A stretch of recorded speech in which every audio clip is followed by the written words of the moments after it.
Bonjour mes chéris, Marie-Josée Saint-Laurent, notaire pas ordinaire. Le sujet cette semaine, mandat d'inaptitude et son homologation. Alors, je vous posais en début de semaine la question vrai ou faux. Même notarié, un mandat d'inaptitude doit être homologué par le tribunal. La réponse, c'est vrai. Et je vais vous expliquer en début de semaine que oui, ça prend une procédure, soit devant la cour, soit devant le notaire, pour homologuer le mandat de la personne inapte.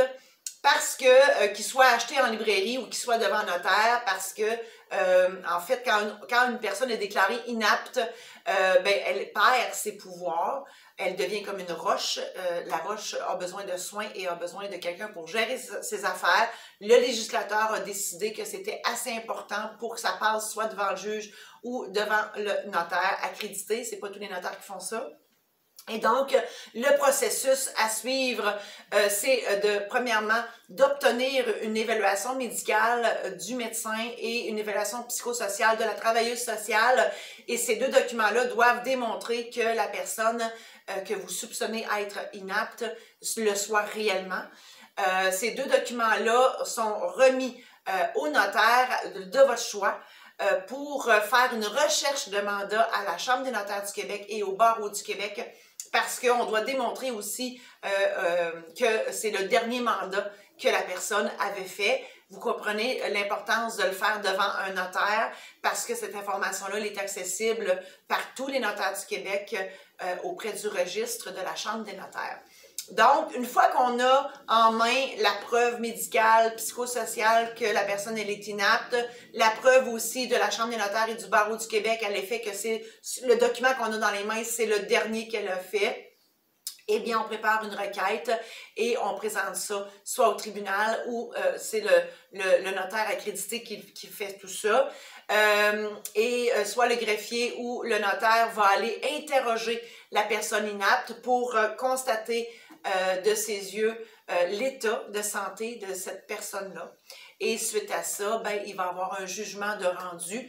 Et une fois que ce jugement-là est rendu, le mandataire est en fonction, le mandat est en vigueur. Et à ce moment-là, c'est le mandataire qui va remplacer dans tous les actes de la vie de la personne inapte. Donc, elle va faire tout à sa place. Acheter, transiger, faire les opérations bancaires, signer les rapports d'impôts, bref, tout ce qu'elle a comme bien, ce sera le mandataire qui va le gérer.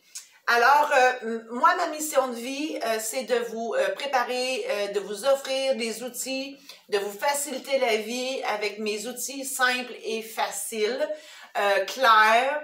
Alors, pour comprendre l'importance d'un mandat d'inaptitude, je vous ai concocté un guide gratuit incluant 10 questions à répondre pour justement voir l'importance de ça.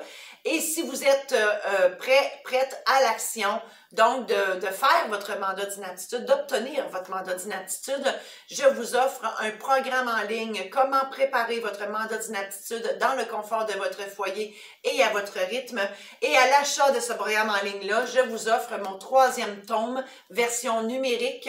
Alors, ce sont des vraies anecdotes qui se sont réellement passées dans mon bureau, lesquelles se terminent toutes par une morale juridique et une morale philosophique. C'est un divertissement, mais enrichissant, parce qu'on apprend des choses sans s'en rendre compte. Et ça s'appelle Les secrets de la maîtresse. Donc, maîtresse parce que c'est le féminin de maître, d'aller pas chercher plus loin que ça. Et mon titre étant trop prétentieux, maître, je suis pas capable. Alors, c'est pour ça, la blague, je dis maîtresse. Alors, pour en savoir plus et pour obtenir, oui, ces outils-là, alors je vous invite à visiter mon site internet, le www.mariejosésaint-laurent.com. Et si vous aimez ma vidéo, je vous invite à l'aimer pour vrai, à la commenter si ça vous tente, à la partager. Et si vous voulez recevoir mes autres vidéos en primeur, je vous invite à vous abonner.